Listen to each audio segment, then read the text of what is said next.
Hello, everyone. Thank you all for joining this webinar today. I see we have about 40 people in the room and the number is going up. So maybe people will join as we speak, but we're on time. So let's start with a quick word of introduction about what we're going to discuss here. So my name is Laetitia. I'm the CEO of Greenly. Today we're going to talk about CSRD and this compliance challenge and the opportunities it brings for companies. And for that, I have the pleasure to welcome Marcus Leutert from PerkinElmer, which is a large American company that has tackled the challenges of compliance with Greenly. So we're going to talk about our joint experience. We're going to talk about the evolutions of regulations. We're going to talk about being American and working with sustainability. So a lot of interesting topic to cover today. Maybe I can give you the floor, Marcus, just to quickly introduce yourself as well. Sure, no, happy to. And thank you, Laetitia and Greenly, for the opportunity. So yeah, my name is Marcus Leutert, and as you might hear from my name and accent, I'm not actually American. The company I work for is American. I'm based out of London. We're a very global organization, and I look after corporate communications and ESG, sustainability, broadly speaking. I'll come to our peculiar journey in a little bit, I guess, as we kind of speak about CSRD and how we addressed it together with Greenly.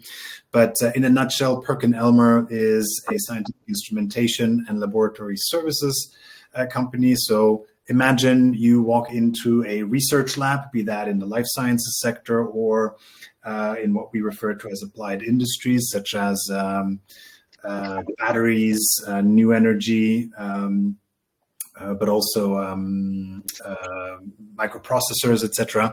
So we're in a very large number of industry verticals that we address with our machines, basically instruments that allow researchers to understand and characterize materials, the purity of materials that they work with, and that go into some of the products that we use every day. So yeah, that's PerkinElmer in a nutshell. 1.3 billion and 1.4 billion, in revenue, and 5,000 people roughly across the globe. We're present in 75 countries. So yeah, I guess our challenge is a peculiar one, and we'll come to that a little bit later. And I've always been involved in sustainability. I consider it to be an important part of what a company stands for. So, and as sustainability has become more technical and more regulatory driven as well, I've also kind of grown with and along that journey, basically. Thank you, Marcus. So before we move on to your and PerkinElmer's experience, maybe we can give a little introduction on what is CSRD, because even though we speak about it, we've been into it for a while, so we know about it. Maybe not everyone is familiar, but CSRD is the Corporate Sustainability Reporting Directive, which is a directive from Europe that has been already implemented in local regulations for 20 countries, 20 European countries out of 27, and which gives a framework, a joint framework for sustainability reporting to all companies, with obligations of reporting for certain sizes of companies. So in the CSRD text that has been adapted, companies above 250 employees with different waves of application between 2025 and 2028. And this regulation is today reopened, rediscussed with the omnibus discussions. So there might be a simplification of the ESRS or of the data points to report. There might be a delay. There might be an additional framework called the VSME for the smaller businesses. So a lot of change are moving, a lot of changes are evolving, but those are regulations. And maybe the interesting thing here is to discuss the strategic aspects of those regulations, like how reporting on your sustainability as a company is not only a tick the box for your legal compliance, but also a strategic advantage. And so maybe that has to do with the fact that you're American and not European. So that's my question for you. My first question, Marcus, is why CSRD? Why do you are you looking into it? Why are you complying to CSRD? And how does it translate your global sustainability strategy?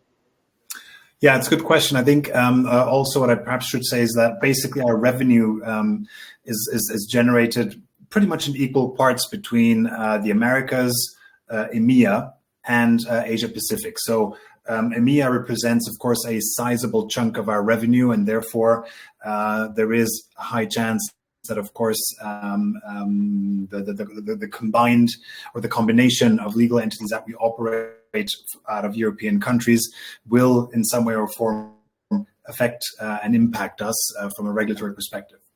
I do want to just take it one step back and clarify that even though we're an 85-year-old brand company, we are de facto only 2 years old because we've been acquired 2 years ago by a private equity fund. The current scope of PerkinElmer was a business unit within a larger entity and has been bought by a New York-based private equity fund.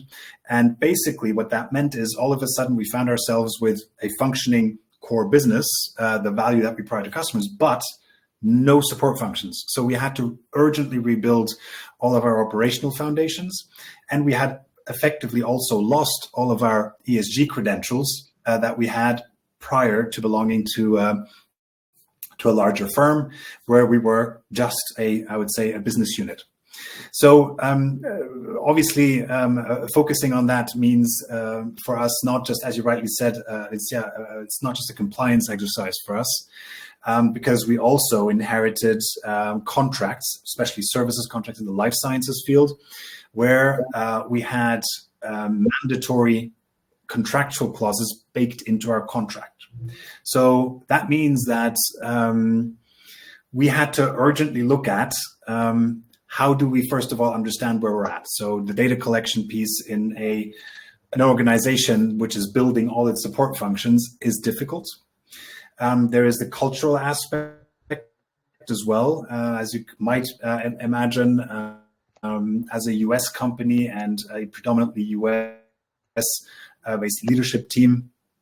There isn't necessarily a lot of understanding or prioritization for ESG matters, especially in a turnaround situation.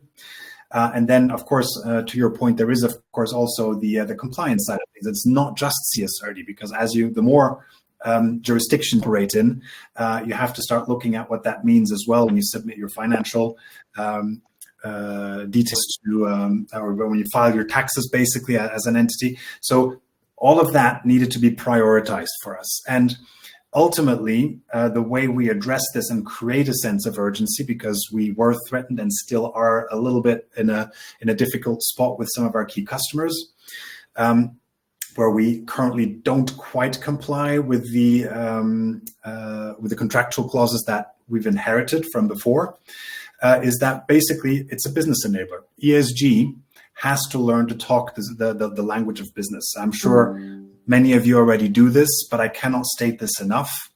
The other thing, of course, also is don't position it just as a reporting requirement.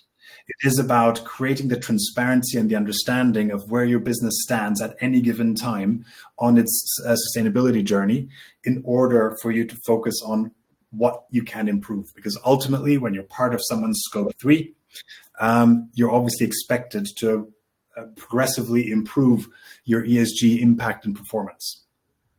So yeah, I don't know if that answers the question, Laetitia, but I think that's about as precise. So to give a bit more context about the risk assessment, it's true that one main aspect of CSRD that it was pretty new is this question of double materiality. So it's basically knowing how your company, not only how the climate change and the environment impacts your company, but how your company can impact the environment. And this is a basic risk assessment that should be conducted by all companies. It's healthy to know what are the long-term risks for your business. So double materiality. Yeah. And sorry to interrupt, it's actually a fantastic way to sit down your executive committee around doing the exercise of of materiality assessment, because it really is a 360 view of how important ESG is and how it impacts the business. So it is a fantastic way to engage through a workshop or something together with your leadership teams and go through that exercise. And so before we deep dive on double materiality and the rest of CSRD, can you tell us more about how you engaged the other strategic decision makers of your company into this this process? How did you make it go away from just the ESG department, but to be like a real strategic discussion? So yeah, it's several things, and again, I think every company is of course different. And as I said, running into the cultural challenge was no small feat, because I think that was the biggest hurdle, to be perfectly honest. In addition to, of course, the fact that operationally speaking, we didn't have the capacity to collect the right data. And I think there's two things. First of all, as I said, speak the language of business. So with some of the business leaders, I had a conversation, and basically as we kind of did the inventory of the contractual obligations that we had with different customers, we just started adding up the potential business loss or the fact of being excluded from contract renewals, what that meant in terms of revenue loss. So I can tell you that gets the attention of Yes. pretty much any C-suite member. And then the second part was, creating that sense, I would say, of urgency, not just from a compliance perspective. You don't want to do scaremongering, but you also actually want to try to tie that to your culture. What are your beliefs? What are your values as a company? Can you tie it to your, I would say, fundamental, the raison d'être, so your fundamental value proposition. What does your company stand for? Because that, again, it connects the dots. It basically means that, yes, ESG is a part of the company's fabric, belief, and the promise that you make to your customers and all of your other stakeholders. And that might take a little bit of time. But I think, again, you have to do both, the stick and the carrot, so to speak, at the same time if you want to get anywhere. Absolutely. And I'm sure a lot of people here have questions because they are going through the same thing. So don't hesitate to ask questions in the questions tab, not in the chat. That would make it easier at the end to take some questions. So diving right into it, how did you go about your double materiality? How long did it take? Can you tell us more about the way the stakeholders involved, etc.? Yeah, sure. So I think, first of all, we did, so my predecessor, I've been with the business for a little over a year now. So I joined after the company had been established as a standalone. Sorry, can you still hear me? I sense that I'm frozen. Nope. Okay. The reason why I mentioned that is that a predecessor of mine had done a very high level and I would say, basically a desktop exercise, a double materiality assessment. So we basically started building on that primarily. Sorry, I get the sense that I'm stuck. Can you still hear me? Your video is stuck, but we can hear you. Yeah, that's a great picture of me right there. So yeah, maybe okay, well, turn off the picture and turn it back on. That may help. Yeah, I'll just continue. Hopefully it'll come back. So basically our and he's gone. I think he lost his internet connection. Let's wait a minute for Marcus to come back. I've seen, and maybe I can start answering some questions. I've seen a question in the chat about CSRD changing to 1,000 employees. That is a risk. For now, we have the Commission who made a proposal to the European Parliament, and the European Parliament is considering all of the propositions from Omnibus package.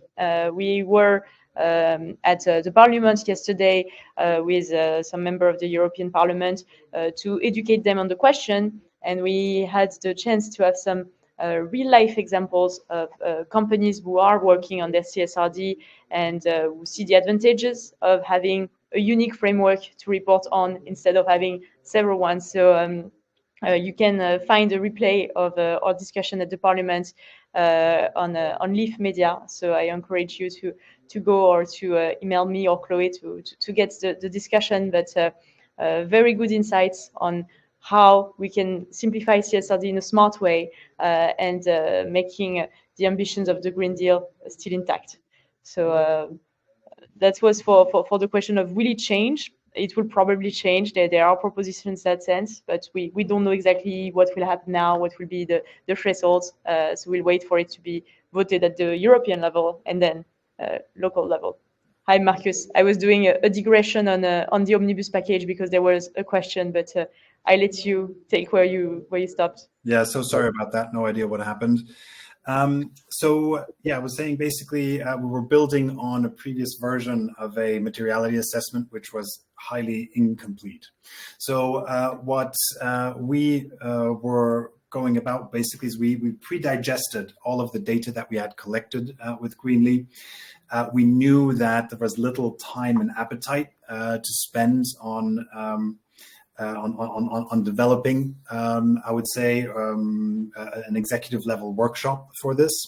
So we basically built our plan on I would say, a draft version of our double materiality assessment. We also worked with our shareholder, by the way, who also provide a lot of resources and access to well, first of all, our shareholders, because even though we're private equity owned, we have different shareholders that are invested in a fund.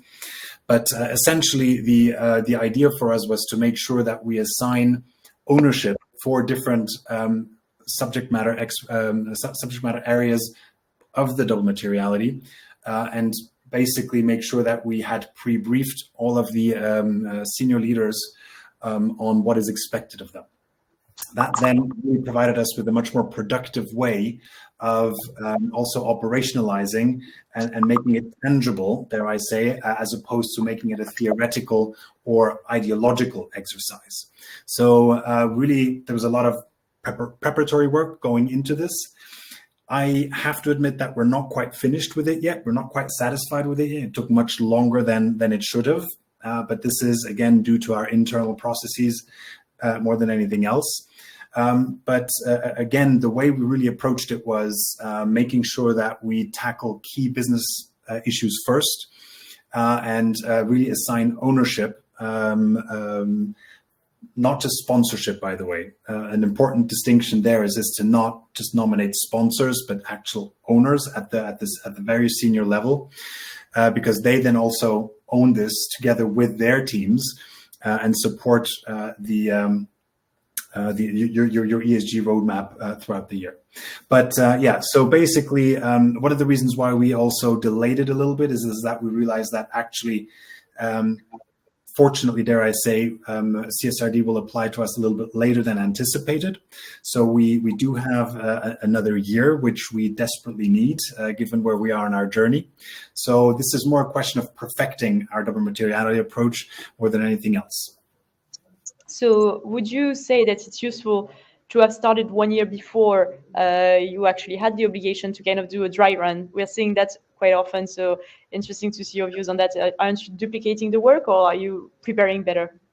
No. So for us, it really is about being better prepared. And again, I think one of the challenges that we had, for example, there was a sense of urgency for us to report through certain frameworks due to contractual obligations and regulatory obligations. What we did in year one was, and again, I don't think this would have been possible without Greenly, is we were unable to collect activity data for all of our data collection. So we went for spend data because that was the only option we effectively had to comply within the timeline that was available to us to make sure that we have a basic understanding of the impact. So for us, it very much is about refining our approach since we have more time. But it's also about we've just made a strategic decision because we're a globally operating company to say there are so many frameworks that we are being asked to report into, industry specific, country specific, regional, state specific in the US, California, Illinois, and those will probably still remain in place despite what's going on in the US at the moment. So we said, okay, we're going to take CSRD and that framework basically as our North Star, because it is probably the most comprehensive one.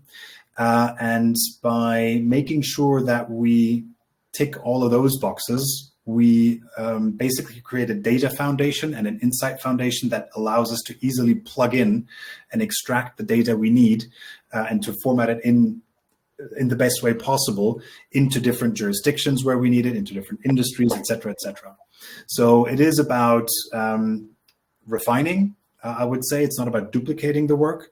And again, that ownership side of things took a little bit more time than I would have liked, to be honest with you.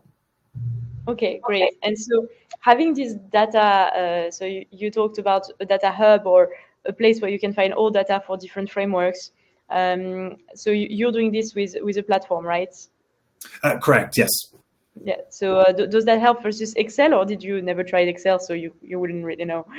No, we actually do know, and yes, it does help. So we are, because we're obligated also through our shareholder to report into their platform, which is a different framework.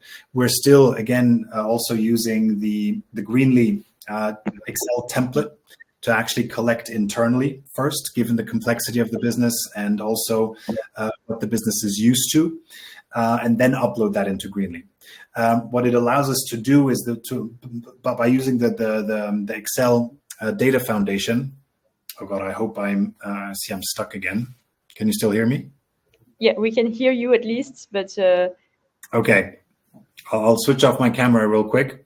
Yeah. And then essentially what it allows us to do is, because there is about 70% overlap in the way it is all structured, we basically are then able to use the Greenly Excel template to translate that over into the other template that we need to report into. Good. But essentially the idea is to basically use, moving forward, we already now are getting a lot of requirements from customers, for example, to isolate the environmental impact of only the products and services we sell to them. So this, again, we would not be able to do without having a common and well-structured data hub. Okay, fantastic. And so now let's talk about data collection. And I see we already start having questions about it. So can you please give an overview on how you went about collecting this data in your complex organizations with many different stakeholders? How did you engage people into it? And then we may address some specific questions afterwards. Yeah.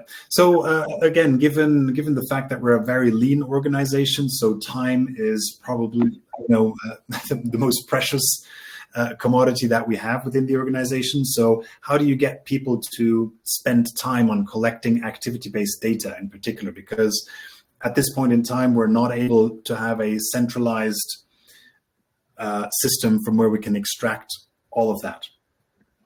So there's a couple of things. First of all, we mapped out the sites that have the biggest impact, and obviously that's the manufacturing sites. We then engaged with our VP of production, making sure that we are able to again generate that buy-in and make sure that the site leaders, the manufacturing site leaders, will actually support our requirements. So we then did regional. We ran regional webinars, for lack of a better word, training webinars, where we first of all explain the why. I think it's extremely important to focus on why we're doing this. This is not just corporate requiring more data. It's not to annoy people. Again, this is where that narrative of ESG as a business enabler is critical. It helps also, to leverage the, of course, the regulatory side of things. There's, again, through your storytelling, this is why, having both the communications and the sustainability hat on actually helps, because I think a lot of the narratives that we push in order to generate buy-in have to be carefully crafted. And then based on that, we created, again, using the tools that are provided by Greenly, we have a small group of people within the company who support this on not full time, but only on a part time of them helping us within the region to chase the people who need to provide the data.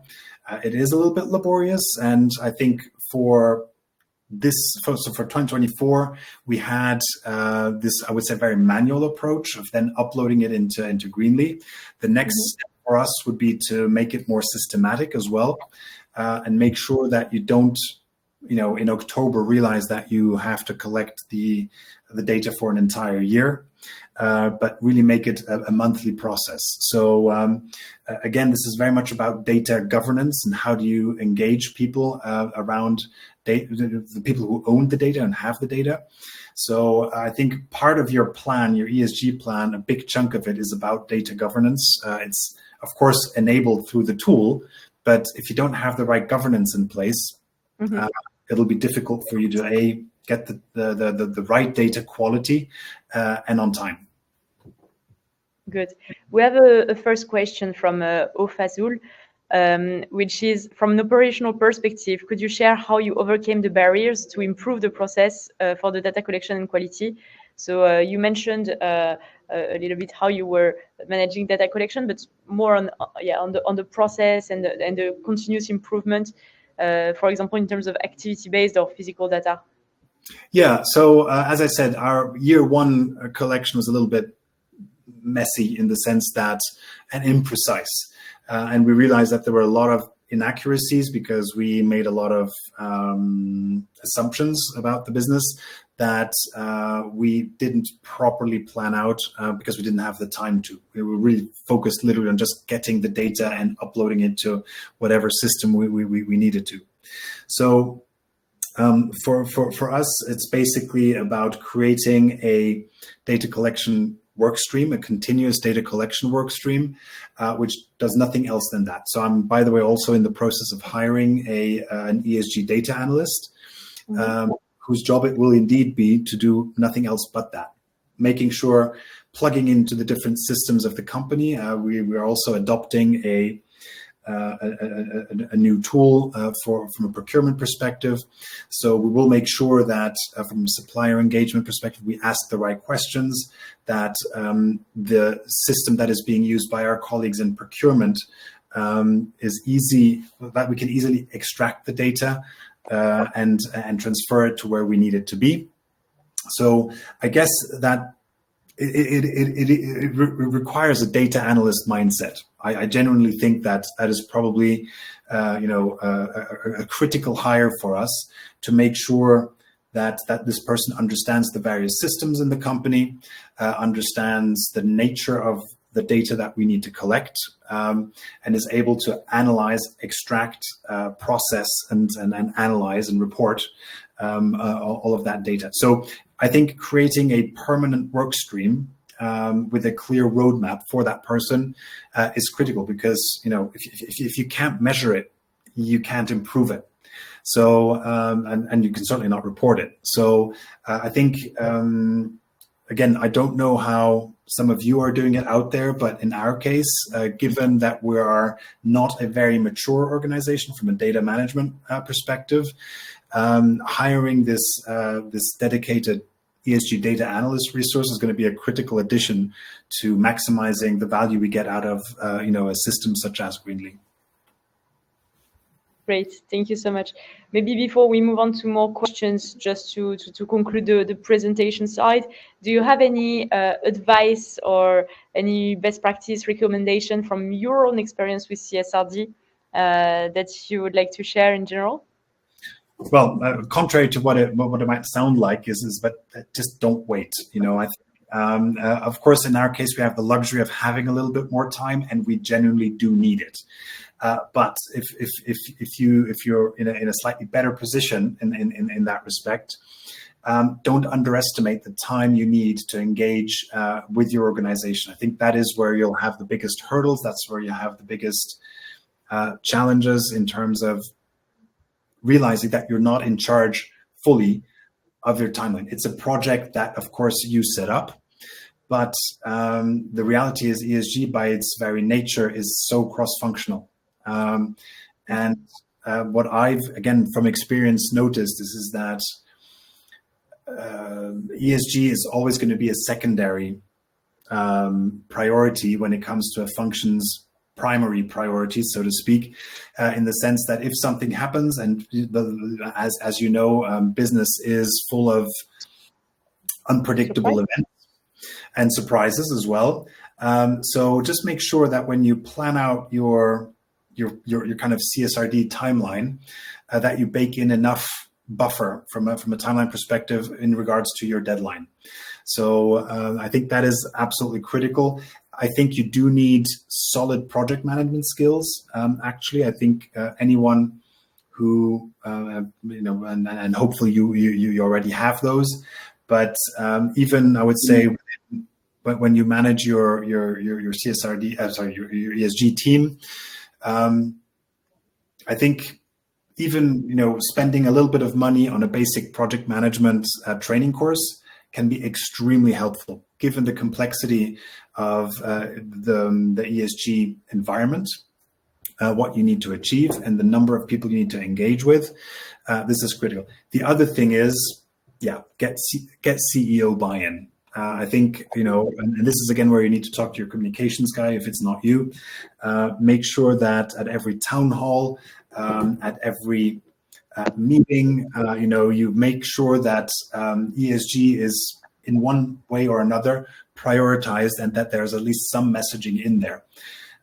For example, we, given also the manufacturing nature of our company, at the beginning of all of our meetings that involve more than 4 people, we have what we call safety moments. So safety moments where somebody shares a small risk that they've identified in a factory setting, office setting, for people to be aware of. You can do the same with an ESG moment. Think about simple stuff such as recycling. So everybody can do this. So make it palpable for people. Allow people to own a contribution that they can make it tangible for everyone, not just the senior execs. But I think, therefore, what might be interesting for you to have along with your project plan is also a communications plan in place with a good narrative. Great.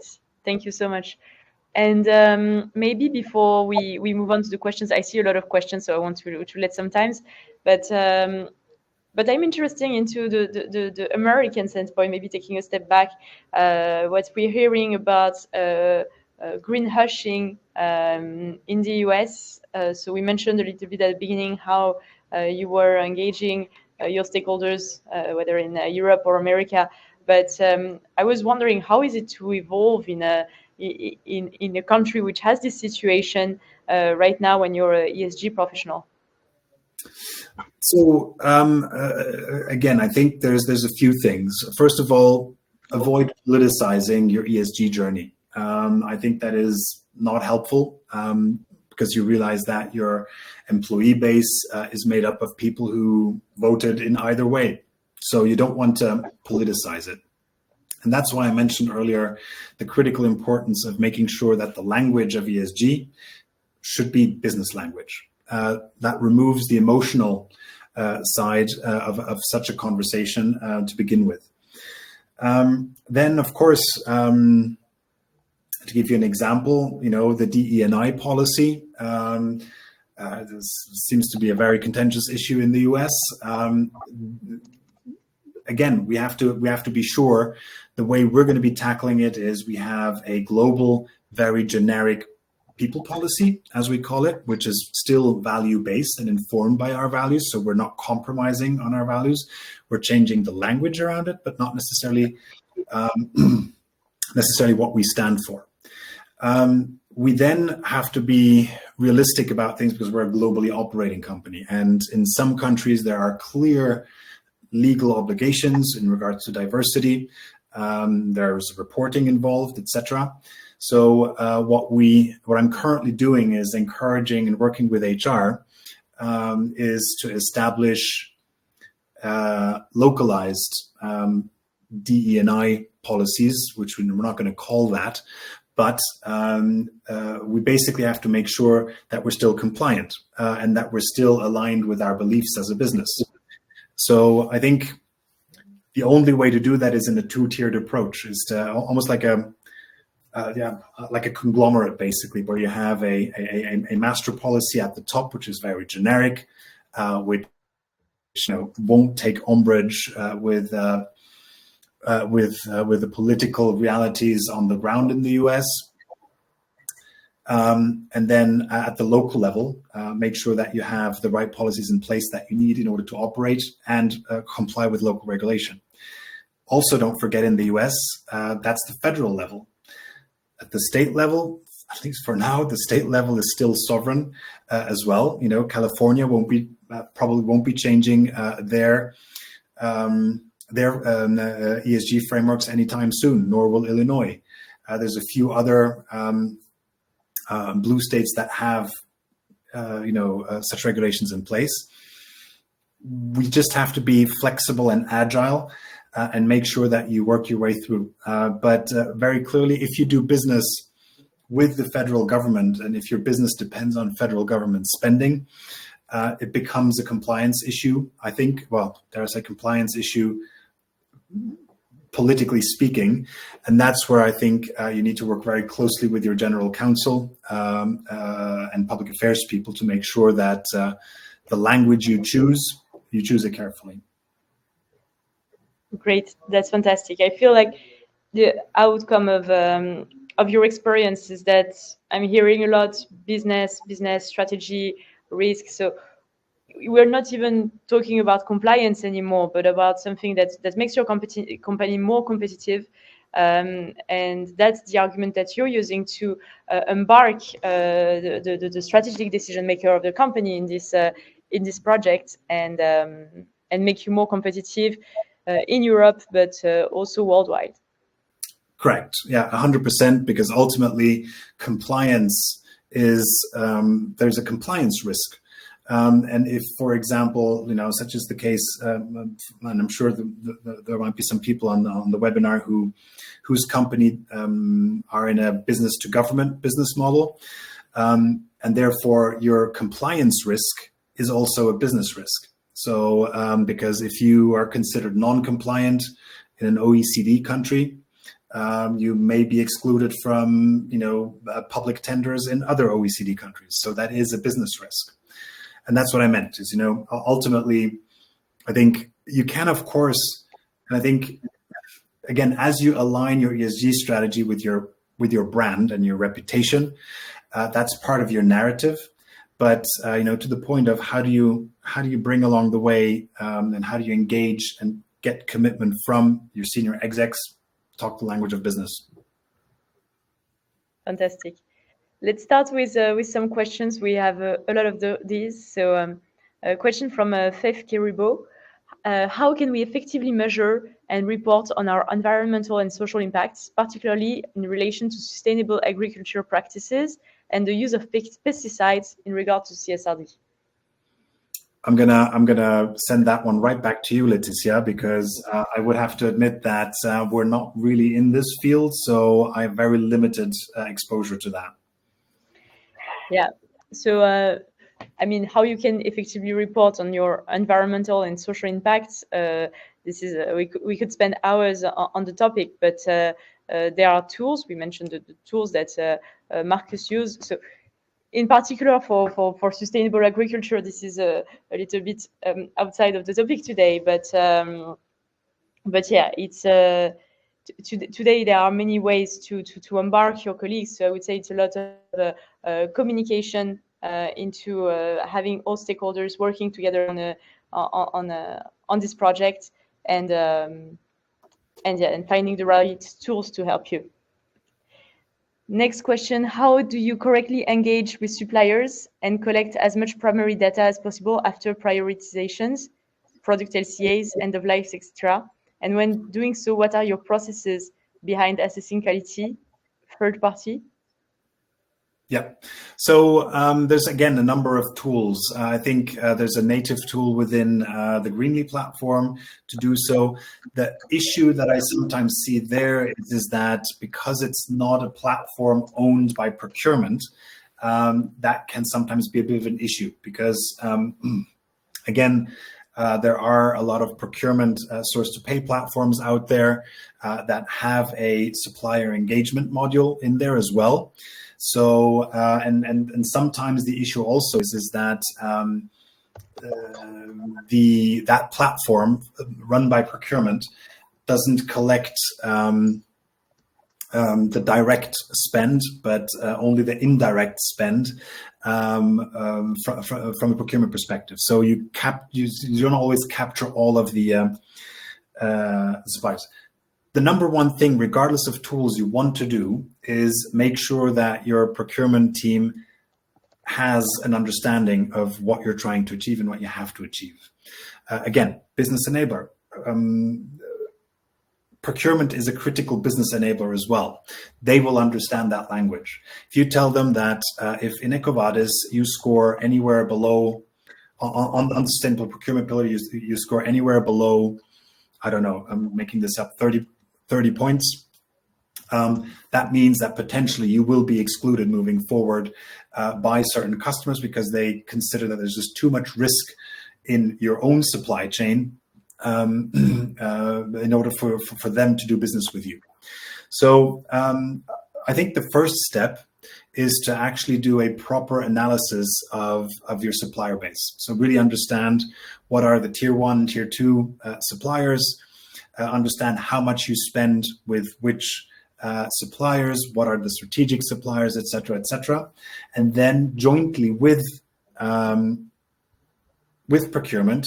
So what we've done, for example, we worked on a sustainable supplier policy together in a workshop format with them. Again, that creates the buy-in. It creates the opportunity for them to learn more about best practices from a sustainable procurement perspective. And you can then also clearly say, okay, now that we have this policy in place, we have to operationalize it. How do we operationalize it? What does that mean? What does it require? And basically building a supplier engagement program that is not about not just about pricing, contracts, contract renewals, et cetera, but also about making sure that you determine certain thresholds and criteria together with procurement, where you say, well, any company that does not comply or has not signed up to, again, making this up, the UNGC, we're not going to do business with. And then you have to make sure that they enforce it. So it really is, again, a separate work stream that you want to put in place together with the CPO, Chief Procurement Officer. It is a complex piece of work, but actually it ultimately helps them as well make better choices in terms of de-risking the supply chain of the company. Thank you very much. I just realized that the product LCA piece, that is something that we're struggling with. So I don't yet have the solution to that, unfortunately. Next question. When reporting with spend-based methodology, did you use industry average / benchmark data? So if I'm not mistaken, and again, Laetitia, you're probably in a better position to answer this. We heavily relied on Greenly for this. I think the International Protocol on Greenhouse Gas provides such a framework, and you do want to make sure that the methodology you use, especially if you rely on that data to do a CDP report or an SBTI report. You absolutely want to make sure that you use the right framework. And here again, the very capable consultants at Greenly can help navigate that topic. That's what we did. We heavily relied on the insight of the Greenly teams. Yeah, so at Greenly, we always favorize the physical approach, but it's true that when customers are in a hurry to get a very broad picture, we can work with with pen-based methodology according to the GHG protocol, of course. And so we have a database with industry average benchmark data, but also suppliers specific for some large suppliers, as we're seeing again and again. So there's a bit of everything, but of course, it's not the favored methodology. Question from... Sorry, go ahead. I would certainly say if you can avoid it, don't use spend-based analysis, or do a mix. For example, in our case, we only have a handful of manufacturing sites, but we have a lot of offices. And in a lot of the offices, we will be using spend-based equivalencies for emissions factors, simply because we don't have detailed information about water spend, electricity, et cetera. So again, you want to make sure that the number of sites, for example, that are responsible for the majority of your emissions, collect whenever you can activity-based data for those. And if you're limited in time or resources, define which criteria or cutoff criteria for sites that, for example, you want to use spend-based equivalency data. Thank you. We have a question from O, which is going through the same process as you are right now. So she's asking, did you conduct the double materiality analysis outside of the platform? So we're still, as I said, kind of in the process of it, but we're again doing a bit of a hybrid approach in terms of looking at best practices, and we're relying on the Greenly team. So it's not just the platform, but it is very much also about the additional insight that you get from the Greenly experts. So yeah, we're doing a bit of a hybrid approach at the moment. We're still in the middle, but we're along the journey. So can't quite answer that one. And I'm not sure maybe if there's a specific question, underlying question there but yeah, perhaps ask an additional question there that we can help guide. Tell us more. Other question from O. From a strategic perspective, was the DMA questionnaire from Greenly the main point of the conversation with the owners and sponsors that you assigned? Yes. Did that help them focus better on their areas and helping them progress on your ESG journey? I would say so, absolutely. So, for example, if some of you, as some of you might have, if some of you work with some of the big, big five accounting or consulting firms, such as PwC, KPMG, etc., they of course have their full program that they will sell to you. I would say that another key aspect perhaps is consistency. You do want to make sure that you're consistent throughout. So of course you will be leveraging different resources, external resources, to help you with that journey. But I think what you want to avoid is definitely veering off the path that you're on with, because the sole source of truth is your data. And I think linking it back to your data points is critical, and therefore I would definitely recommend, again, keep it simple as well, because your double materiality analysis will also provide you with your improvement plan focus areas. And your improvement plan focus areas, you'll have to be able to measure those, and therefore being able again to connect the dots is something valuable, as opposed to having to do that on ad hoc basis. Thank you very much. Next question is, how did you approach the assessment of which data points to report and which not, which I assume was the double materiality analysis? but there is indeed a high level of high degree of subjectivity. So how did you approach this subjectivity? Yeah. So again, there's the notion of relying on the experts at Greenly who have done this. This is going to be our first. We're not done with it yet.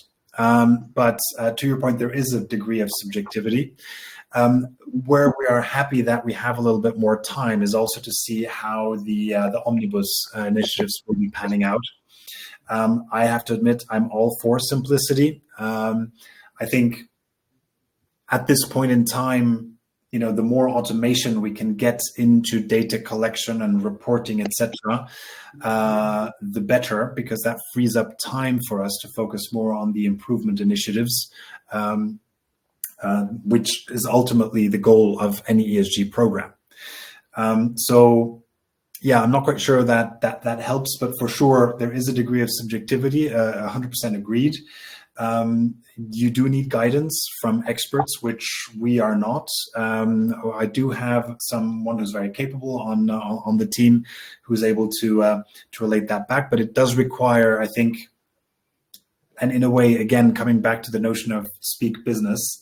Of course, you're an ESG expert, but your ESG expertise is only worth so much as your intricate understanding of your business, and therefore being able to relate that back. The more you understand how your business works at the very minute, shop floor level, dare I say, the better, because that'll help you navigate the which chapters you need to fill in. Thank you very much, Marcus.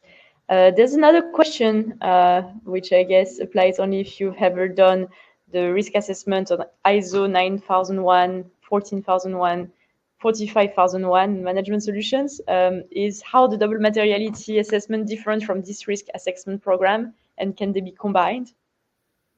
I'm gonna be very tempted to throw that one back at you, Laetitia. Yeah, I expected that. So I'm not super familiar with the risk assessments of these ISO norms, but of course they can be combined because CSRD is made. I mean, the double materiality of the CSRD is made to assess the risks. So if you have the answers already from your previous ISO, that can definitely be applied to the double materiality. But the double materiality as something pretty new in the double sense. So it's what I was saying at the beginning, not only how the environment weight on your business and how the fact the global warming, etc., is affecting your business, but also how your business, your activity is affecting our environment. And so I guess this part is not contained in the ISO. So that may be one of the main differences, and that's at least one of the main innovations of the double materiality. Relations with your suppliers, Marcus. So when asking your suppliers for data, how do you help them understand that this is time-consuming and difficult process can be a strength down the line? So it's a very good point, because what I've noticed in my current and previous role is that there's potentially a lot of resentment from suppliers, and because ultimately we're all part of someone's scope 3, right? So we all have to contend with that, and we all know that when you participate in an RFP, your sales teams, etc., you get these very extensive ESG questionnaires, etc., etc. What really helps, I think, and this is again an area where I think the more suppliers are being sourced throughout the module of Greenly. Greenly have a supplier engagement platform. Mm-hmm.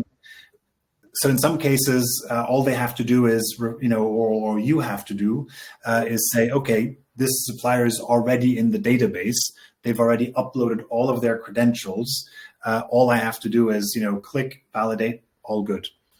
Now, in our case, again, it's a little bit different because we've been shifting our supply, our global value chain, and therefore with it, our supply base as well. So the challenge there is been doing it in a crescendo mode, right? So we're gradually ramping up the number of data points we request from our suppliers. Sorry, can you still hear me? Yeah, we can still hear you. It works well. Still frozen on the picture, but we hear you. We're doing it in a two-step approach. First, we've started collecting very basic information manually. Stuff like, are you a member of the UNGC? Which other similar initiatives or industry-specific initiatives are you signed up to? Please provide us with those credentials. And then there's a number of basic compliance questions that we simply have to ask, which may already be present in the contractual terms and conditions, but that you're not, on an ESG perspective, not necessarily aware of. So there, again, the way we approach this is actually through, again, a working group together with our legal team, our international trade team that sits within legal, and procurement. And we made sure that, and especially now as we are kind of rolling out a new platform for procurement, we are an integral part of the configuration process to make sure that we ask all the right questions. Now, I don't know if you've experienced this, but in our case, what we often get is a very long and lengthy PDF document from a prospective customer that you're expected to read and simply sign off on. Otherwise, you can't do business with them. And in some cases, the bigger a company and the more prestigious company you are, and the bigger the spend you have with the supplier, the easier that is to do. Coming back to my point about making sure you map your suppliers, your strategic suppliers, engage them in a different way. Be more strict with them. Make sure that again, making this up. If your top 10 suppliers are basically, if you spend 80% with your top 10 suppliers, then focus on those. Make sure that the smaller suppliers, you do the basics just on a compliance basis.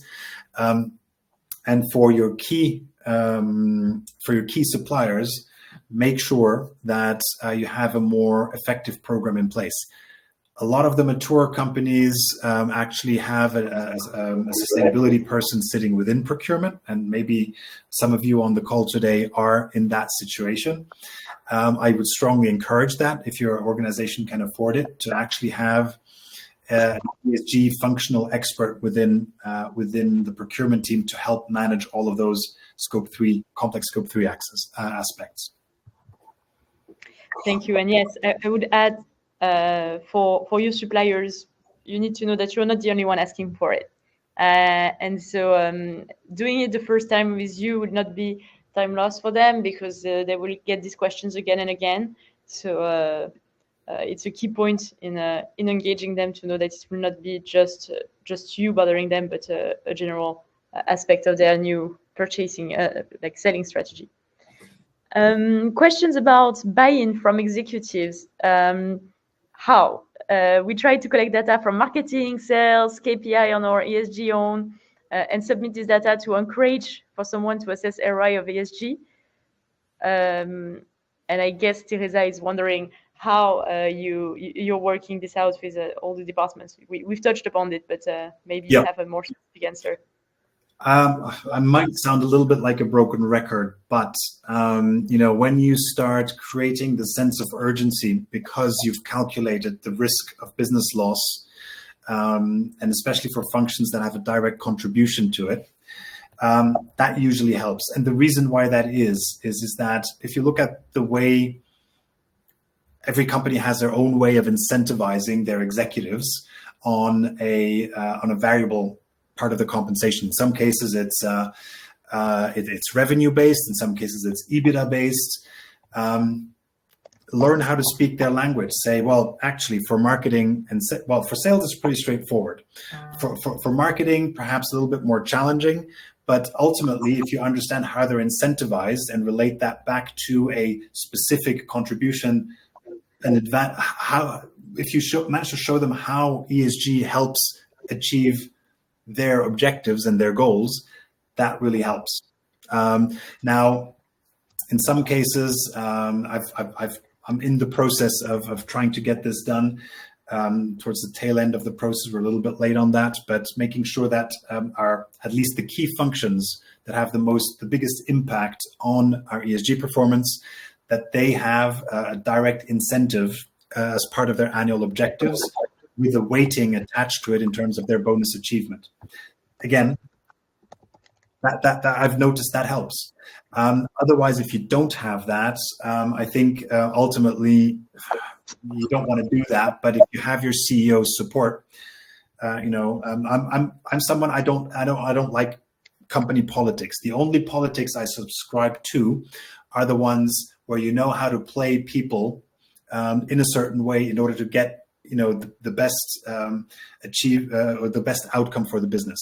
And in some cases, if you have to put in talk to your CEO before, let them know that an email is going to be coming because you're going to send an email to the CMO, asking for this and this data, that they're being late and that they're compromising certain aspects of your business.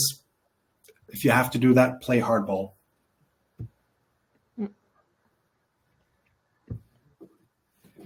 It's a great way to finish this webinar. And I'm sorry we didn't have time to address all the questions, but I'm realizing that time has flown by, and that it's already 1 hour long. So we will set the questions aside. We have the same seminar tomorrow in French. If some French speakers here want to join tomorrow as well, but I guess it will be a bit repetitive. Thank you very much, Marcus, for your insights. Those were super interesting. Great to know how it really feels and how it really works from a very operational perspective. So thanks for sharing this.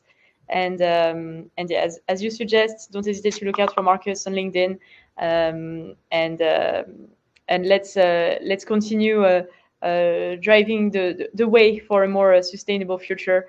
For compliance, for ESG, but mostly for the strategy of and competitiveness of our businesses. Thank you, everyone. Thank you, everyone. Have a great day. Bye-bye.